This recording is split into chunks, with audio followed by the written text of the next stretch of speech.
So good evening, everyone, and welcome to Glad Day, to our panel about World AIDS Day, and some of the authors who died during the AIDS pandemic, as well as writers who in their work chronicled that crisis as well. My name is Jeffrey Canton, and I'm going to moderate tonight's panel. I'm a Toronto-based storyteller whose work has been, for the most part, focused on preserving queer history through telling stories. I'm joined tonight by writer Jeffrey Round and by ReQueered Tales publisher Alexander Ingles, and I am delighted to welcome our crowd here tonight. We're going to talk about some of the books and writers whose work we particularly admire and who were either the victims of AIDS or who have helped to preserve a sense of the communities that were so integral to supporting people who were living and dying with HIV/AIDS, particularly during the 80s and 90s. So let me just get the other two panelists to say just a little bit about who they are. There is a handheld mic if you want to use it.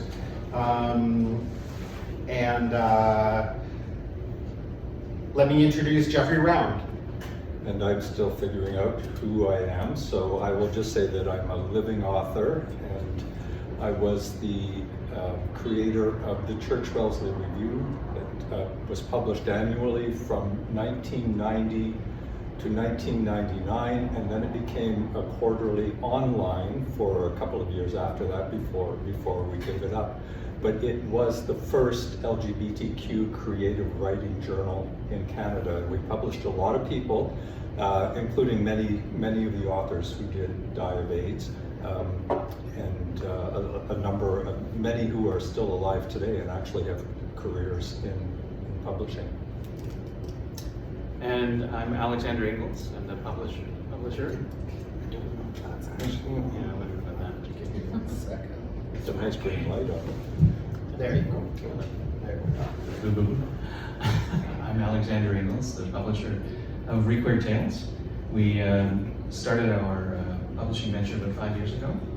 It's California-based, so we have an office in Los Angeles and here in Toronto.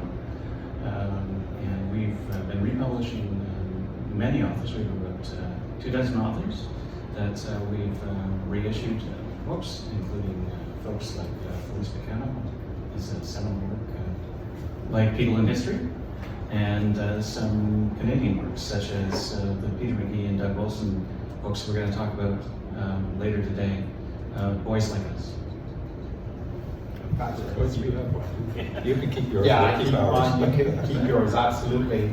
So let me start by just saying that my interest in doing this event today comes out of the realization that during the COVID pandemic, when so much was being done all across the world to figure out how to handle COVID, I kept being reminded of the AIDS crisis, and in particular the way that our community was more or less abandoned for far too long. And one of the things I think is so important to our community now is to remember that crisis and to look at some of the works of literature that came out of it. in speaking with the archives this week, they feel that Peter McGee's Boys Like Us was the first Canadian novel that dealt with the AIDS crisis. Yann Martel, who's a noted Canadian writer, had written a short story about it, but not being part of the LGBT community, they didn't include him. He didn't get it right. It was the Helsinki Metamorphose. Right, yeah. And so one of the things that is really important is to think about the writers, both Peter McGee and Doug Wilson died of HIV/AIDS before AZT was available.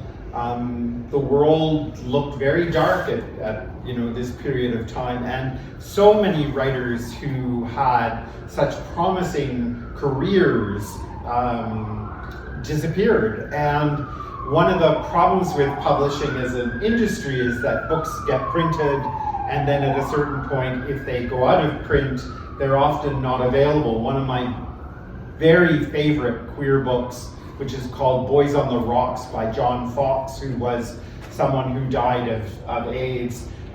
His book has been out of print for nearly a decade now.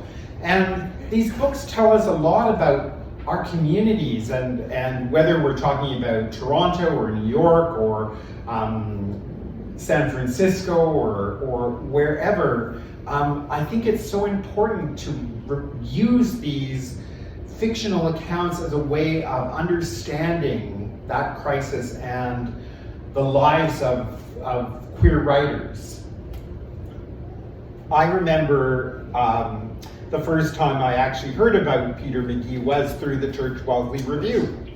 And I got to meet Peter and to interview him in the year before his death.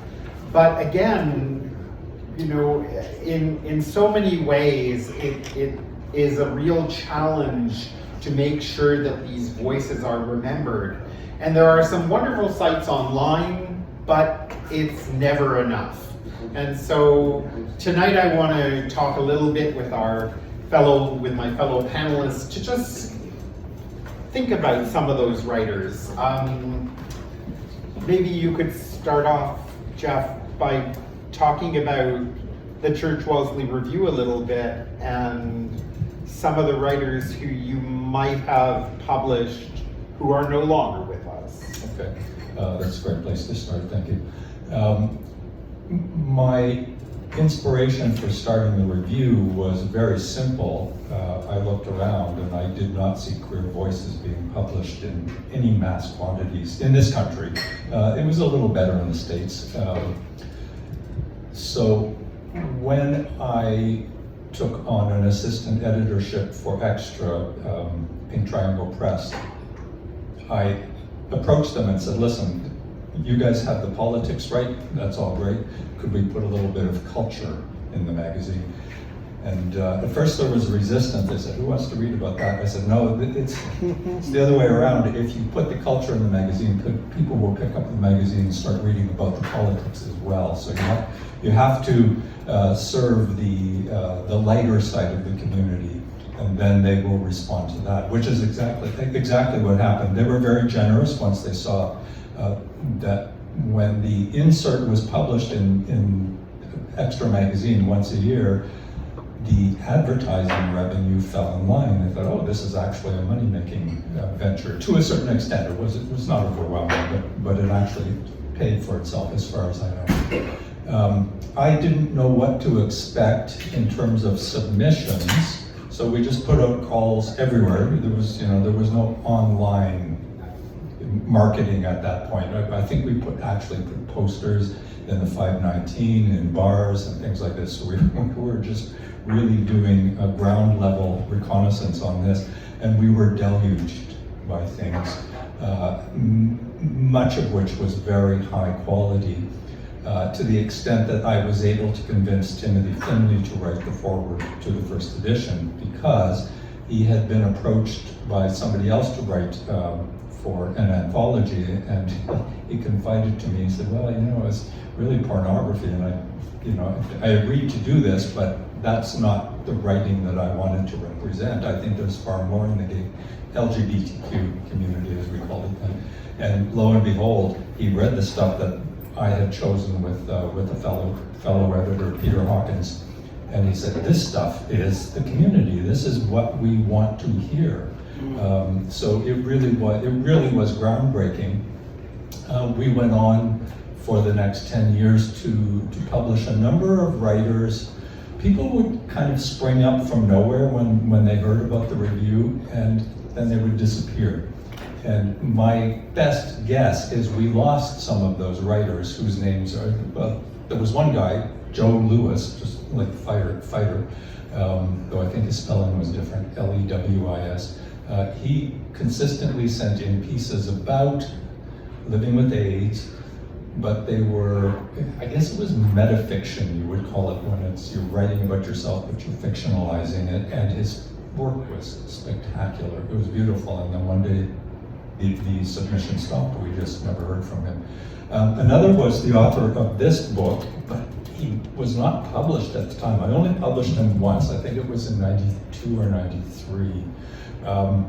So Gordon Stewart Anderson wrote this magnificent book called The Toronto You Are Leaving.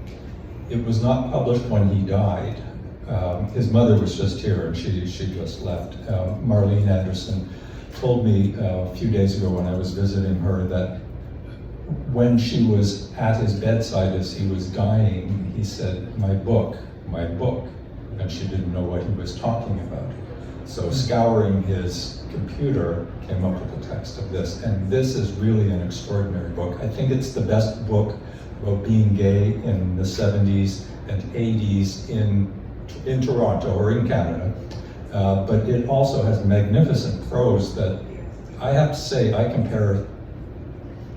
Now this is a bit of a raw book. It's never been edited. Okay, the opening and the closing sections are perfection. They remind me of Proust.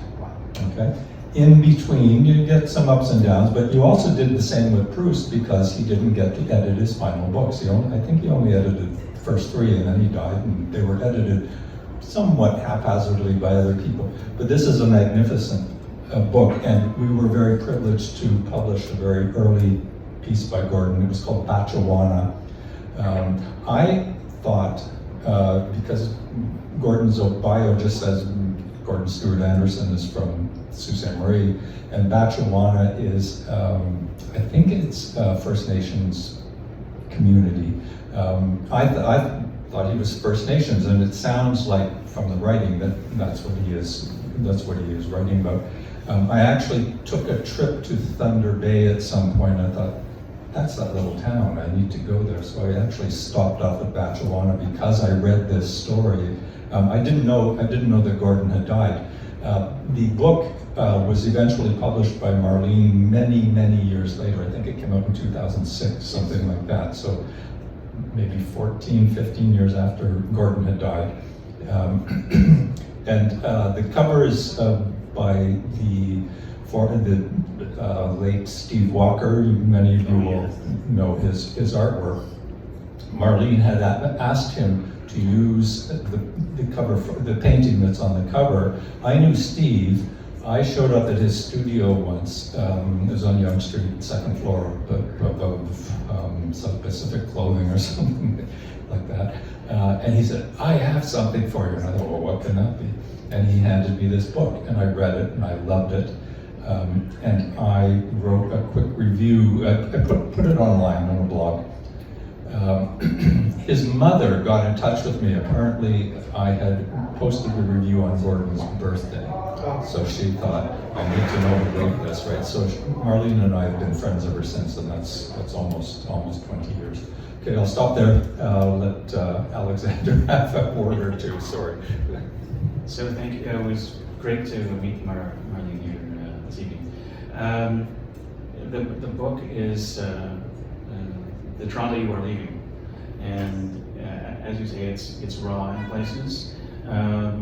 But what is so amazing about this book is that the first part takes place in the 70s before AIDS, and we have this young man coming out of the closet and going to university and having adventures and things, and then AIDS finally descends into the story, which is similar to some of us. Gordon and I were exactly the same age. Our life experiences were different, but the importance of books like Gordon's is that it's our stories in our own words. And that was something that didn't happen before the late 1970s. It was a little bit like television is today, where you have red, white, and blue with a bunch of straight actors playing gay parts. It was just writers doing what writers do and creating worlds. But there weren't authors writing about the gay experience for other gay readers. And that started in the mid-late 70s. In fact, Richard Hall, who wrote The Butterscotch Prince, was one of the earlier voices in 1975 with that book. And that's what ReQueered Tales does, is it helps to bring, or keep in print, our voices in our words. And I'd just like to also mention one other thing. Fran Lebowitz, American humorist and author and essayist, who lived through the AIDS crisis in New York, makes the point that it wasn't just the opera singers and the writers and the actors who died. It was the audience, and it was the behind the house people. So in the publishing industry, for example, a huge number of our fellow queer folk were no longer there, and that has had an enormous impact on us. Well, I think the other thing that is really important to remember is that these writers were doing what you were talking about in terms of Joe Lewis.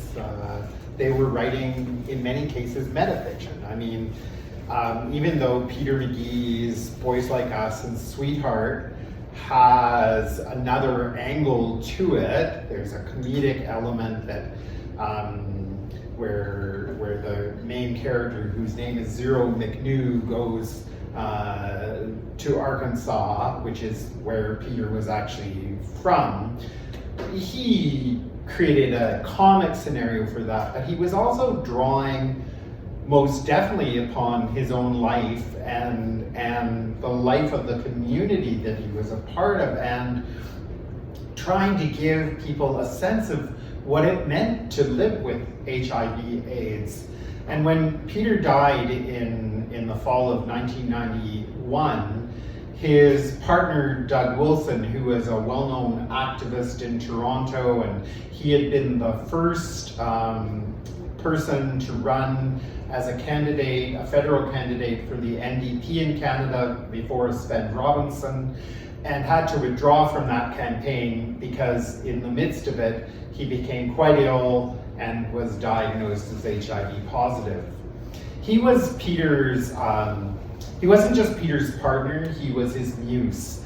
He was his editor, he was his manager. And when Peter died, he took it upon himself to create a third book because Peter had envisaged writing a trilogy.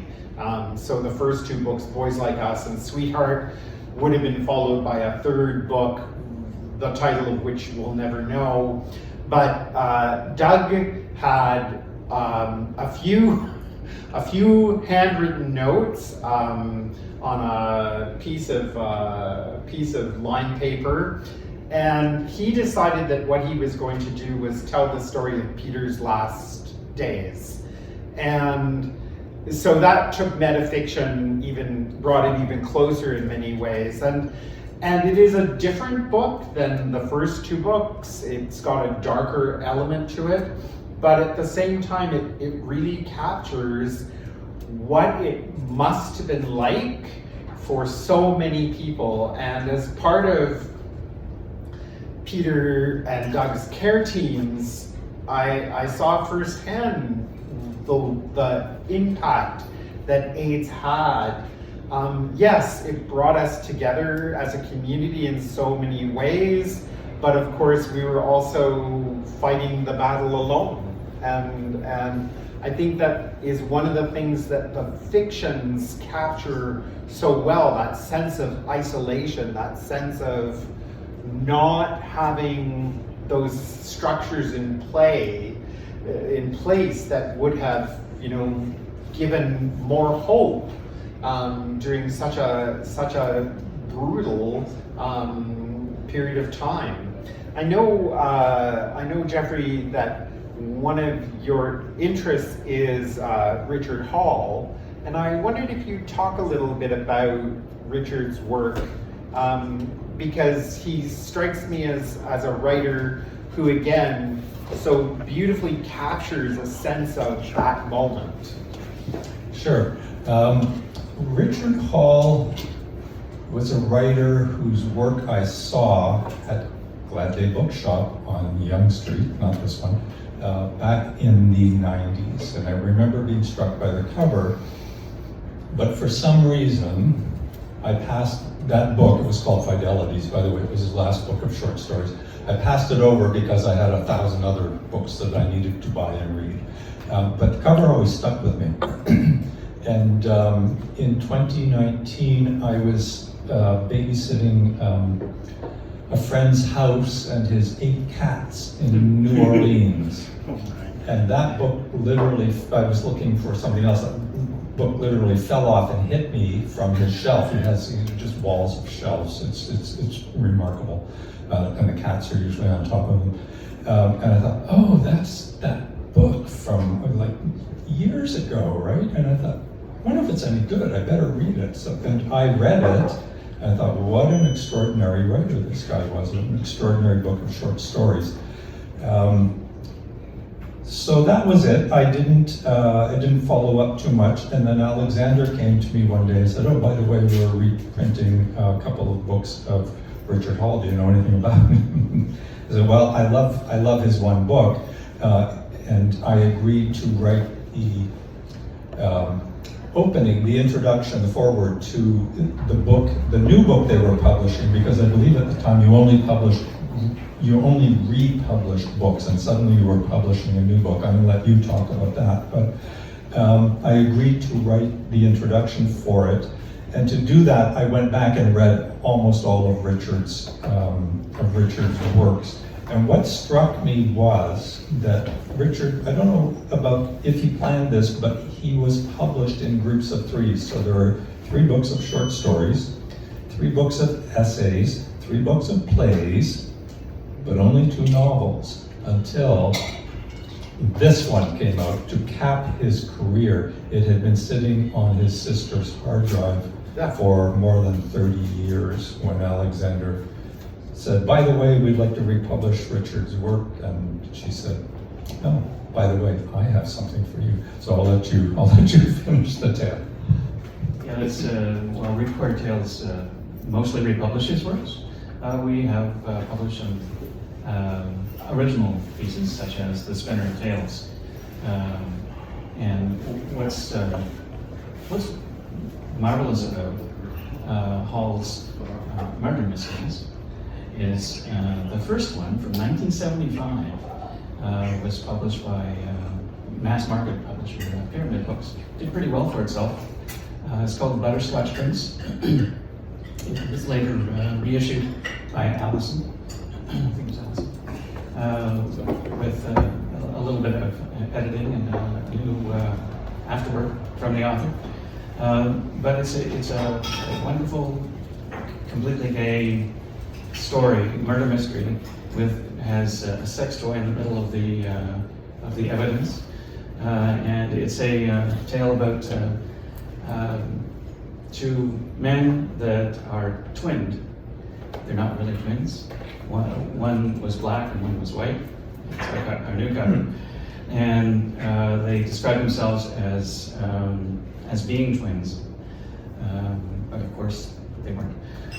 They met at a sex theater in Manhattan, and when one of them dies, the other one pursues the story and tries to find Will. It turns out that the Spinner of Tales, which he then wrote 20 years later, something like that, 15 years later, I'm doing my math. I think 15. Yeah, 15 years later. Richard, who had been born in 1926, he was an older member of the gay community, a very, very well-known critic and playwright, and written many other things. He wrote the Spinner Tales, and it's, as Jeff said, it ended up on the hard drive. But it's about the story of a music teacher who gets involved with one of his students who is framed for murder, and then the music teacher is busy trying to solve this crime and get the student off. But throughout the story, our main character is living with HIV, and all of the treatments and things that are going along are all threaded through the story. It's magnificent. I don't think I've ever read a story like that. And it's just a great murder mystery fun story as well. And I think one of the things that's important is we want to recognize tonight not just those writers who died of HIV/AIDS or HIV/AIDS related illnesses, but we also want to recognize writers like Felice Picano, for example, and Ethan Mordden, who wrote chronicles novels in which they looked at the history of our queer communities and used their fiction to talk about the way those communities had to deal with the AIDS crisis. Because, one of the things that I find incredibly problematic is we talk about AIDS as though it's gone, and it's not. Over 1 million people are diagnosed as HIV positive every year. Now, they're not in North America, most of those people. But that crisis isn't over, and one of the reasons why celebrating or recognizing World AIDS Day is so important is because it recognizes that AIDS isn't gone, and until it is actually eradicated, we have to keep remembering. And for our community in particular, we have the beautiful monument that's just up the street in Barbara Hall Park, but so many writers dealt with the crisis, and not just as Alexander said, writers, but singers, musicians, theater people, and then ordinary people whose lives might have enriched all of our lives had theirs not been taken. And so one of the things that I think is so important is to look back at these fictions and to think about the way that those fictions tell us about this moment in time and how it affected people. Because I don't know about Jeffrey and Alexander, but there was a period, I think it was 1994, 95, where I went to so many funerals that I actually no longer remember who lived and who died. It was just, the sense of loss. And publications like Extra did a remarkable job in trying to preserve the names of people. So that was Proud Lives. Proud Lives, yeah, which was fabulous. But we have this legacy of fiction that is, in some cases, some of it is so powerful. Robert Farrow, Michael Brumley, wonderful writers. There are poets, and in some cases, writers who we're not going to talk a lot about tonight, but I mean, people like James Merrill, the famous American poet, died of HIV/AIDS. But, you know, it's like this community of ours lost so much, and these books preserve the legacy of these writers and in such a rich way. It's interesting you pointed to that period, 93, 94, which is right before the cocktails. Yeah. And that's when the deaths were compounded. I remember going through an address book at that time, and if I took out just the gay friends, I had lost about a third of them. So it was quite overwhelming, especially to the people who were left behind to try to figure out what it was we had just gone through. It was a difficult time. It shifted a little bit with the cocktails, but not entirely. Some people didn't take to them quite well. I had a partner, Michael Ridler. He was a painter. My house is full of his paintings. He was one of the people we lost. And again, he was, like some of the writers we're talking about, he was on the verge of making a breakthrough. He had been shown in Key West, he'd been shown in Toronto, and he was showing in New York. And his work was just getting better and better. When he died, he was only 36 when he died. So we did lose so many people. It's impossible to keep count. I'm trying to think of some of the other names.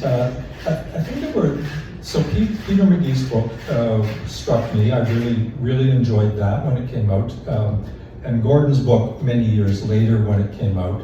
And then Richard Hall, who again I discovered many years after he died. But there was another writer who I enjoyed very much. He only published one book. And I've just found out, interestingly enough, it is being republished now. Not by Alexander, but by Rebel Satori Press in the States, Alan Barnett, The Body and Its Dangers. That single book, an extraordinary book, that single book taught me more about writing about sex in a literary context than anything I had read at that time, because of course we were not really given the works that would have educated us about how do we deal with this in literature. There's pornography, that's fine, but how do we put it in a book that we want to be about somebody's lives? We don't want it just to be about sex. So that was a very important book for me. Of course, Felice's book, like People in History, and Edmund White, and forgive me, Andrew Holleran. And so these people are the three living writers from the Violet Quill, of whom there were 7, and 4 died quite quickly of AIDS. After publishing a little bit of work, I think Robert Farrell published 2 books, maybe 3. Okay, Yeah.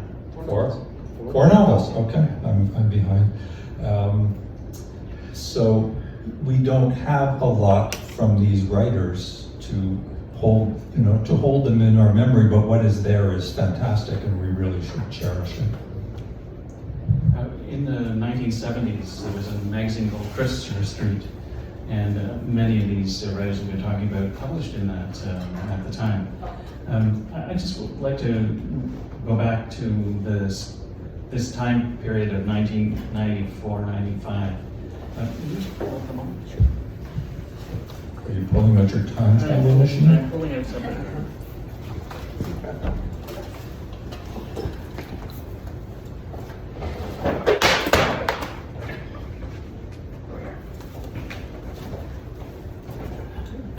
Thanks so much.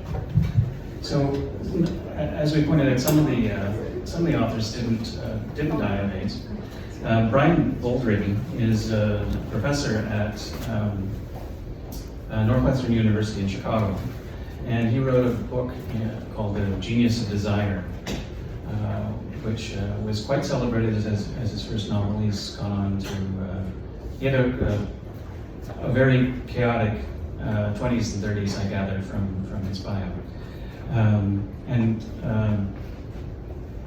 his second novel was called Love the Magician, and we're very pleased that we have this book.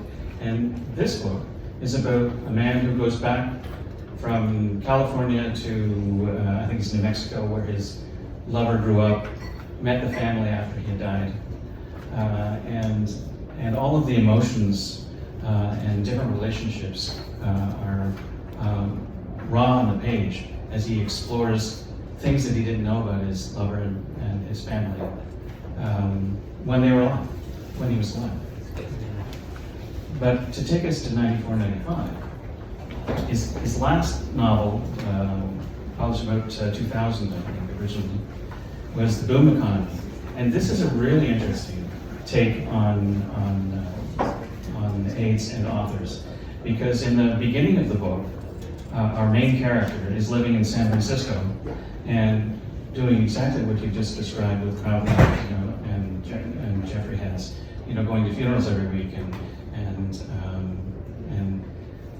going through the emotions of meeting people and saying, do you want to make new friends? Because no one's going to last, right?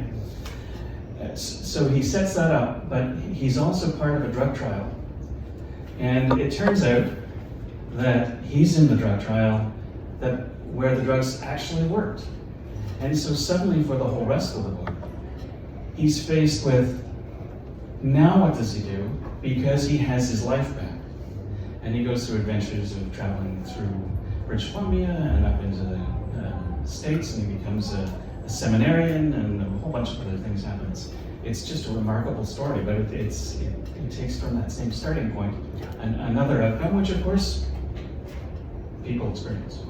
Absolutely. I mean, and that's one of the things that is of course remarkable for what happened. Those drug trials, in some cases, were an absolute failure for some people. I remember my colleague Tom Jordan, who I worked with at Toronto Public Library, nearly dying of an overdose of AZT, because as so often in drug trials, we don't, do the small, we don't do it gradually. We give someone a big dose. They did the same thing with the cancer drug tamoxifen.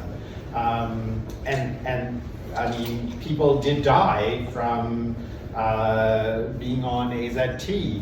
Of course, eventually things kind of settled themselves out. And you're right, that's the thing that is so amazing about this fiction too, because it does portray both sides of that complex situation. And it's not just the queer community that these novels explore either, of course, because so many of these characters have friends and family and colleagues, and they're affected by AIDS as well. One of the moments in Doug's book, Labor of Love, that is both hilariously funny but also really difficult to process is that the main character, so he's watched his former partner and friend Zero die, and Zero's family wants what they call the cremains to bury as quickly as possible. And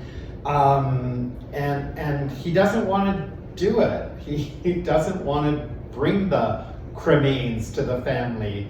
And so he and his new partner cook up a concoction of bone meal and various other things. This is all true. I was there, and they drove it down to Arkansas, where his family was. But it captured that perfect sense of hypocrisy, a family that had never accepted their sons being queer, that always made their son feel an outsider, that constantly tried to suggest that this was just a phase. And so, these books also presented the reality that so many gay men faced with families that didn't approve of them, I can't remember how many times after someone died, a group of us would have to go into their apartment and remove everything that might offend the family, you know, and get it out of there. And of course, so much was lost in that too.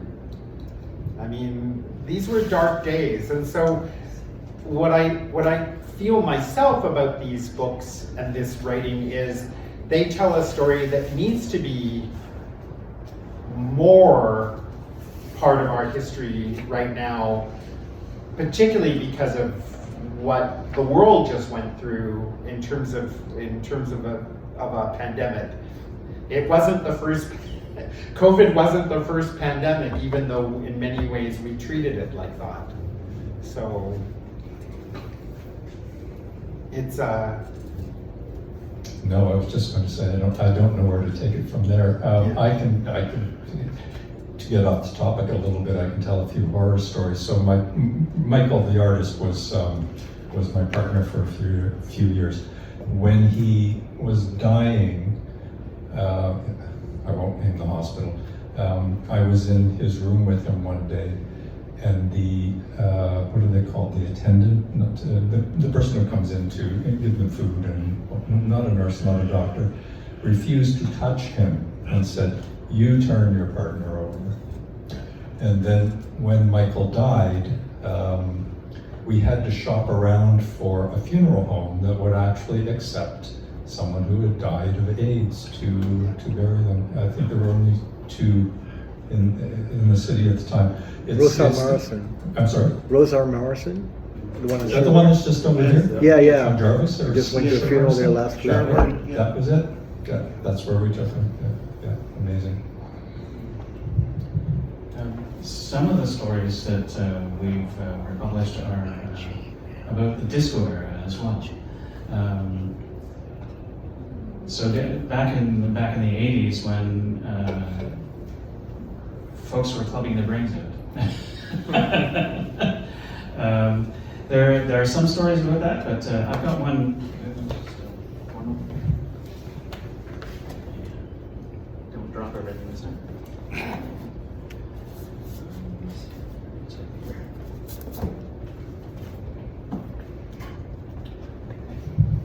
This is a book by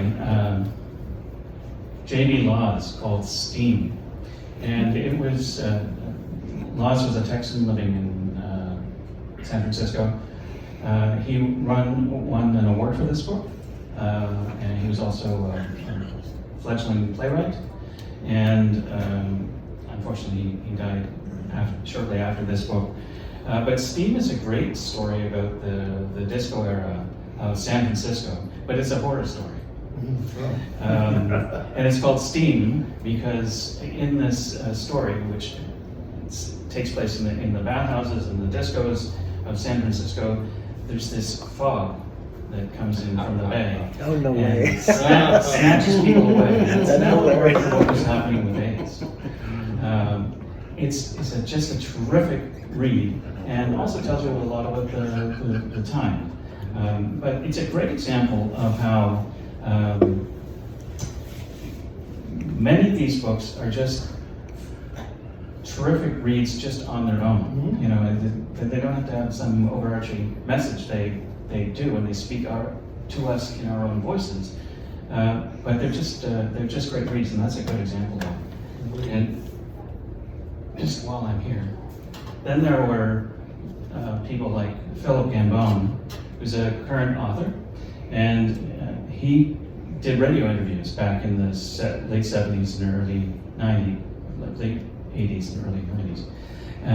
And we were very happy to republish this. The University of Wisconsin Press let the rights lapse.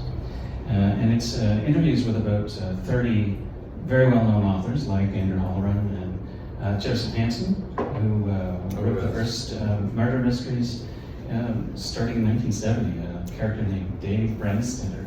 I think there was one in the 60s, actually. Yeah, okay. But as a series. Yeah, his first book came out in the 60s. Oh, he wrote a few books before that, when the Brandstetter started in 1970. No, sorry. Okay, you might be right. Yeah, it doesn't matter. You could be right. And in yeah, so something inside has pictures also by Robert Girard, who was a well-known photographer of the time, and he took it upon himself to say, "Gee, we've got this AIDS crisis. We need to take pictures of ourselves." And he was many of his photographs are very, very famous. So it's a terrific resource if you want to read more about the authors of the time. Not all of them died of AIDS. Some of them are with us. Lev Raphael is featured in here. He's one of our regular authors.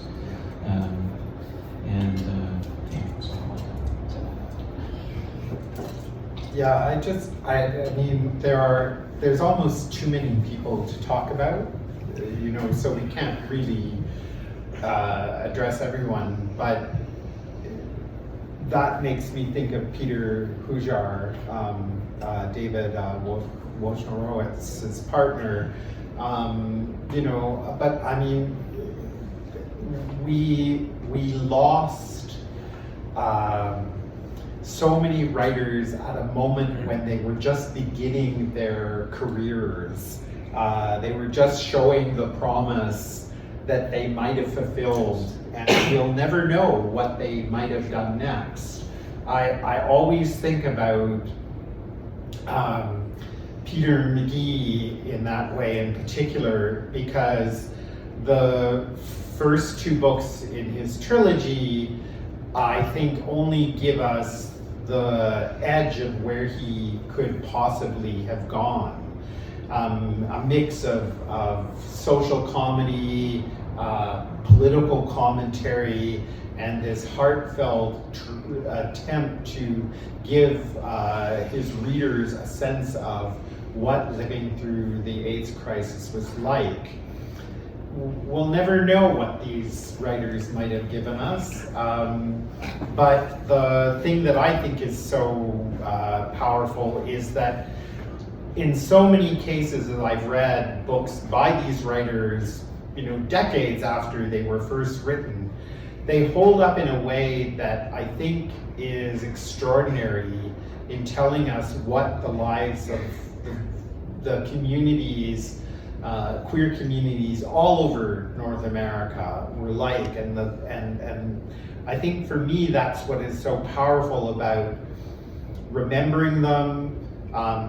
I think we should be very grateful to ReQueered Tales for putting some of those books back into circulation, because these are voices that really do have something to say, not just about that crisis, but about queer identity, period.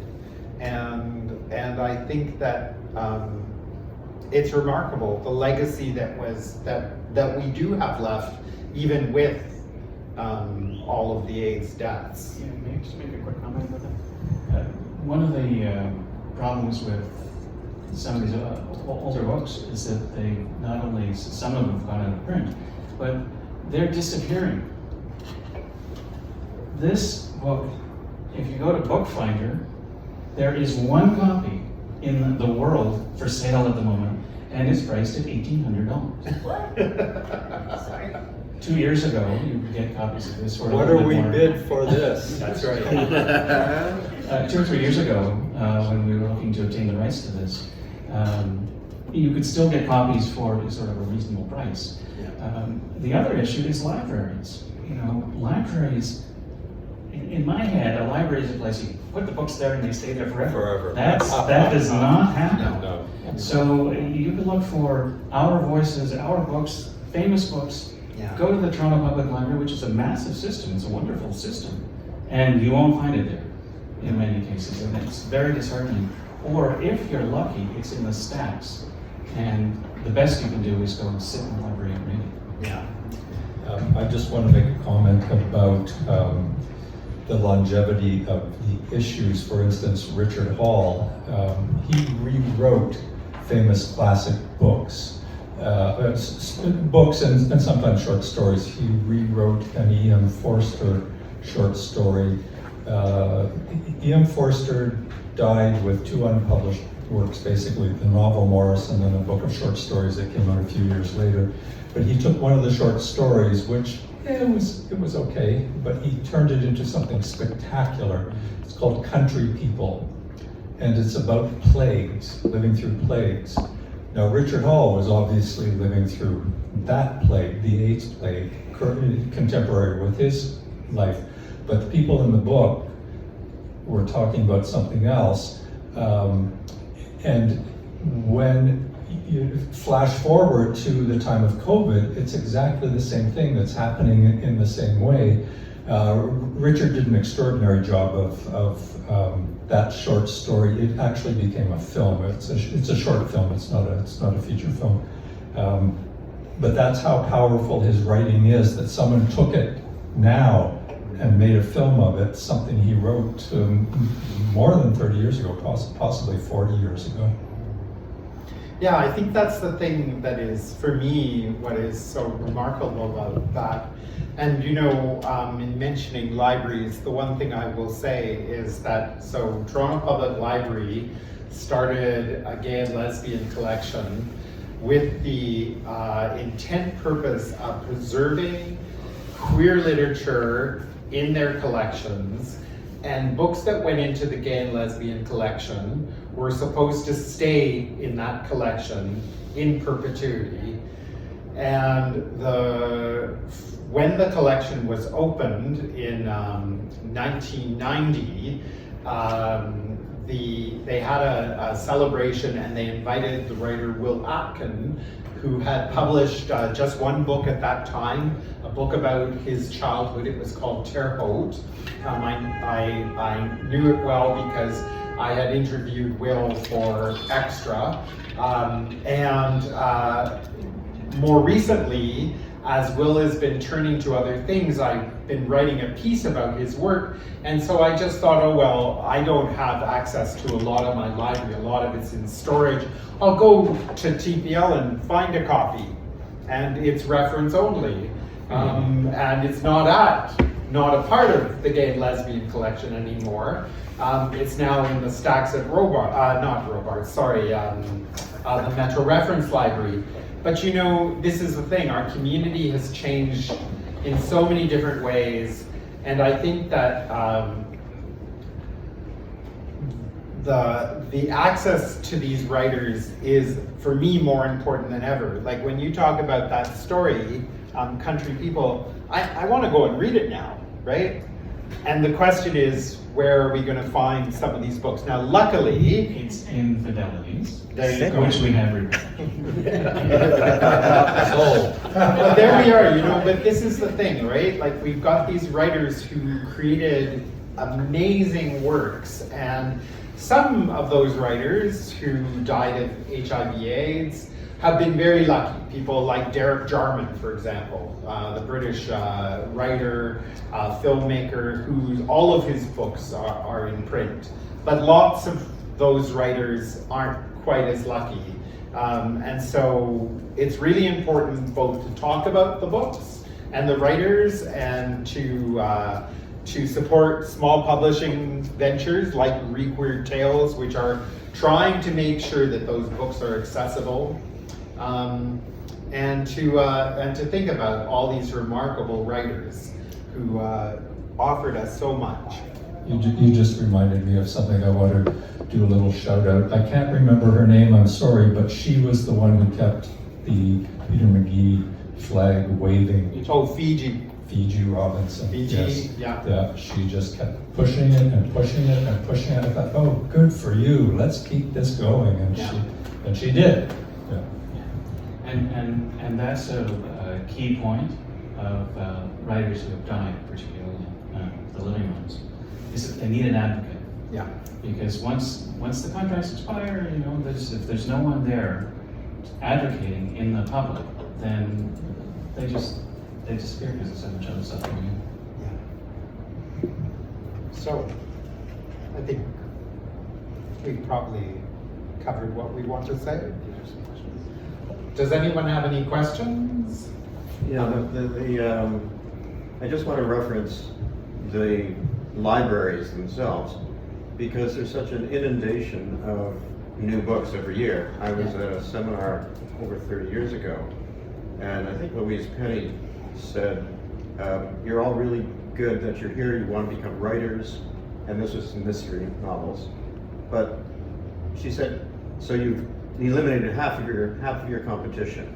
And she went through 7 steps to becoming published in New York Times bestseller and all that sort of stuff. And she said, every step of the way you eliminate half of your competition. And last year, this was over 30 years ago, there were 60,000 books published.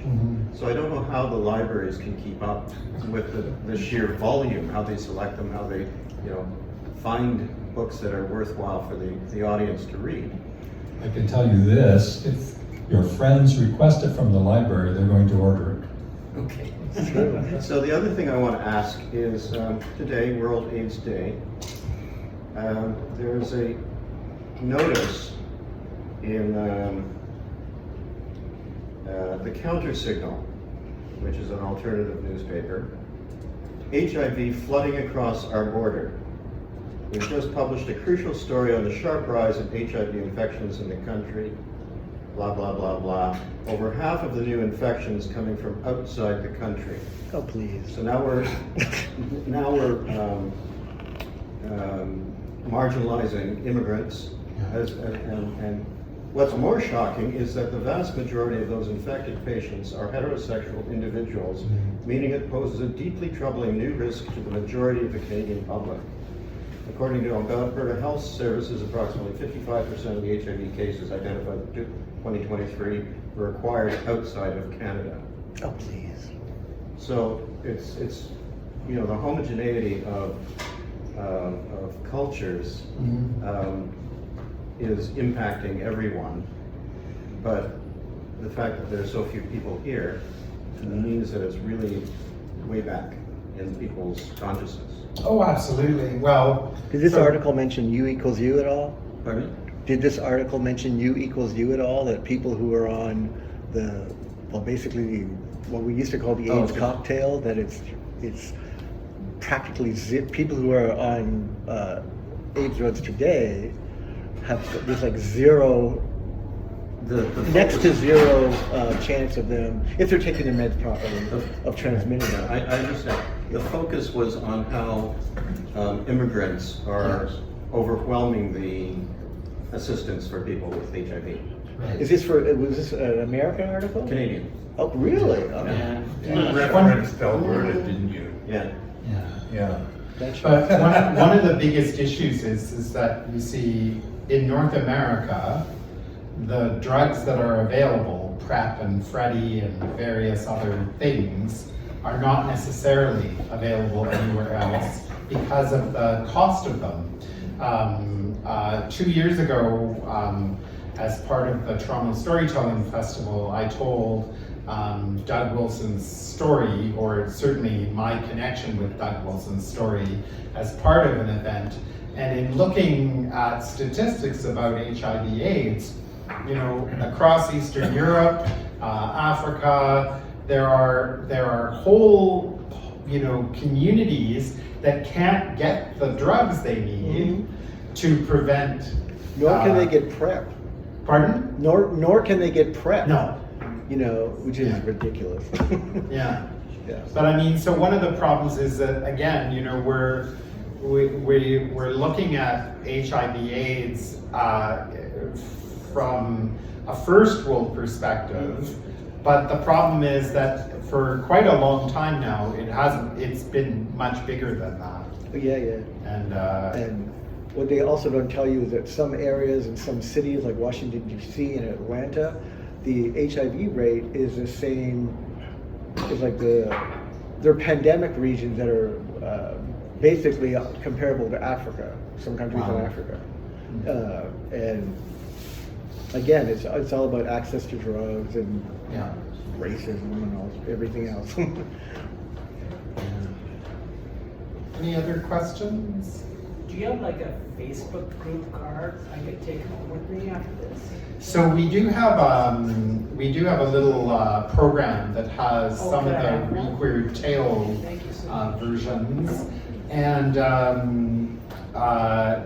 if you go online, there are actually some fabulous sites.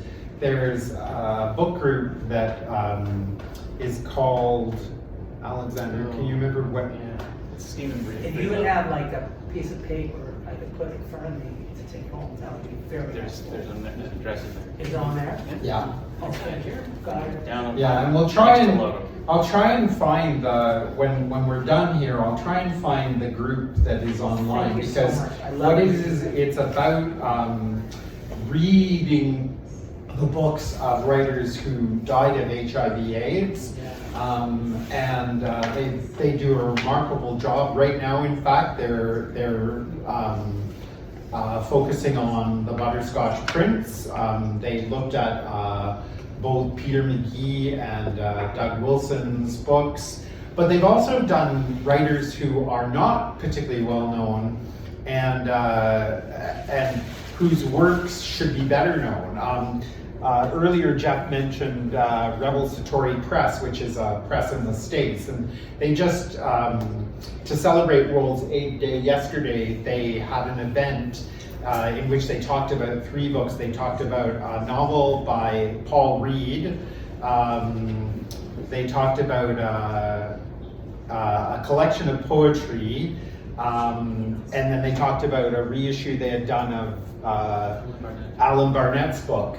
But one of the things that, you know, is so interesting is the book of poetry. I wish I could remember it's Walt, but he was the partner of someone, of one of these writers. This is what I think is so interesting, that, you know, like the story you were telling about your former partner and friend, the painter.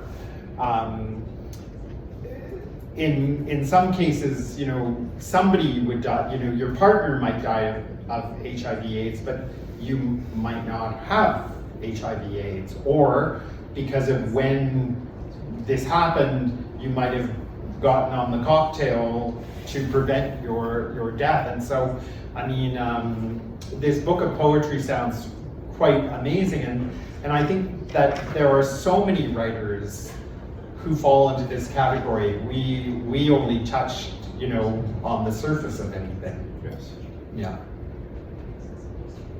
Any other questions?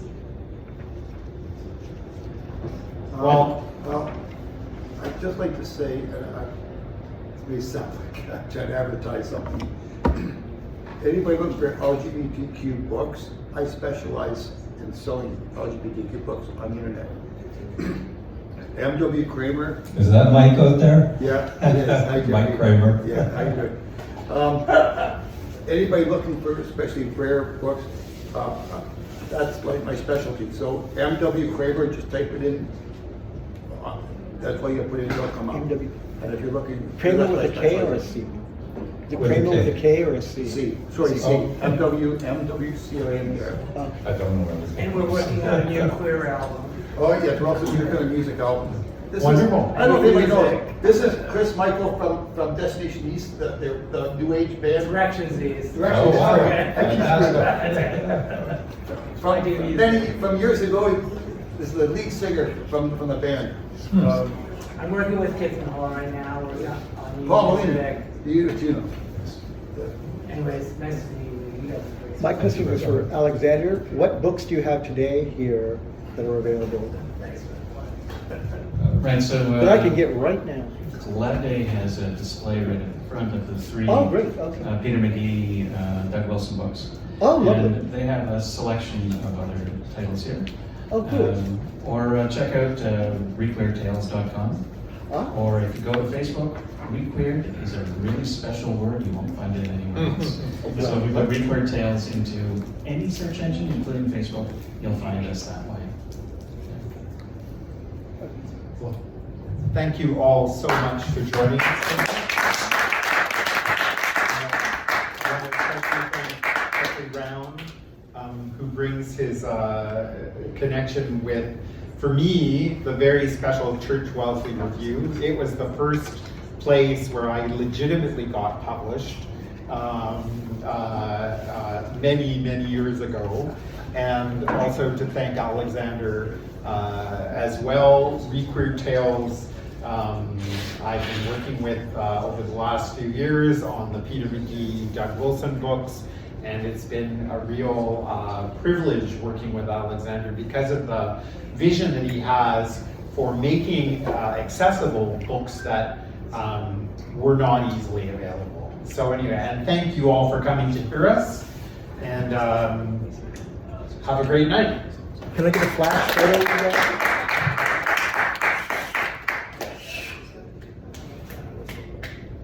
And one more.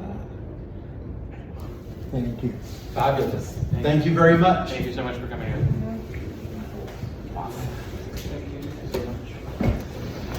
My pleasure. I think what I'm thinking about the Joseph Hansen is it takes place in 1966. Maybe that's the first. Yeah, but that was my impression, was that he was living as an out gay man with too many complications. He was an extraordinary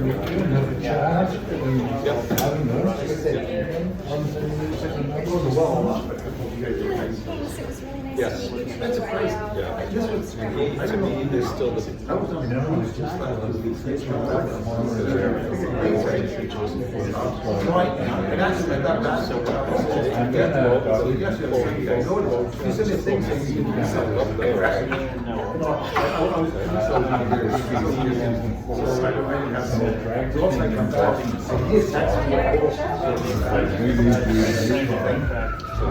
Leave us alone. Here you go. When I saw the kids, so they're going to be somewhere. He said, are you going to summer season? Oh, Benue, yeah. I wasn't sure, he comes to the well-do. Who? I didn't know if you knew that. Oh, sorry. I should contradict you, but I haven't.